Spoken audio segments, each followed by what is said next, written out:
саламатсызбы? 10 жылда bir жолу өтүүчү эл жана турак жай фондун каттоо Баткен шаарында да активдүү жүрүп жатат. Адистер мобилдик тиркеме аркылуу туруктуу жашаган жарандарды жана миграцияда 1 жылдан ашык жүргөндөрдү өз-өзүнчө каттоодо.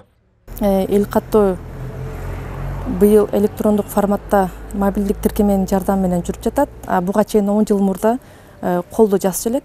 Экөөнүн айырмасы быйыл кыйла эле жеңил, жакшы жүрүп жатат. Мурдага салыштырмалуу. Анан учурда биз ар бир үйгө сурамжылап киргенибизде, биз киргенде ошол үйдүн жашоочусу бизди абдан жакшы кабыл алып, жакшы биздин берген баардык суроолорубузга так жана жакшы жооп берип жатышат. Баткен шаарынын тургуну Туйгунбек Мурзакаримов да жарандык милдетин аткарып, эл каттоого үй бүлөсү менен активдүү катышууда.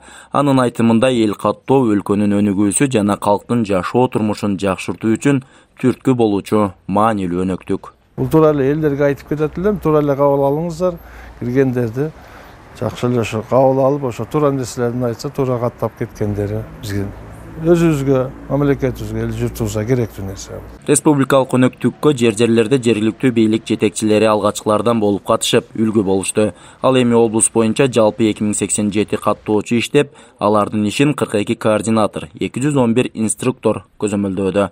Бул үчүн алдын ала атайын окуулар өтүп, каттоо жүргүзүүнүн бардык ыкмалары үйрөтүлгөн. Бүгүнкү күндө ушул эл каттоонун жыйынтыгы менен биздин өлкөдө ушу жалпы бизде демографиялык абал кандай чечимдерди кабыл алсак болот, кандай айылыбызда, турак жайыбызда, ушул жерлерде кандай социалдык объектилер бар, кандай социалдык объектилер керек деген маселе, элибиздин социалдык абалы, курак жашы, ушул боюнча бардык маалыматтар чыкты. Каттоого тартылган бардык кызматкерлер керектүү байланыш жана техникалык каражаттар менен толук камсыз болгон. Максатбек Акылбеков, Бактыбек Нышанбай уулу, Ала Тоо 24, Баткен облусу.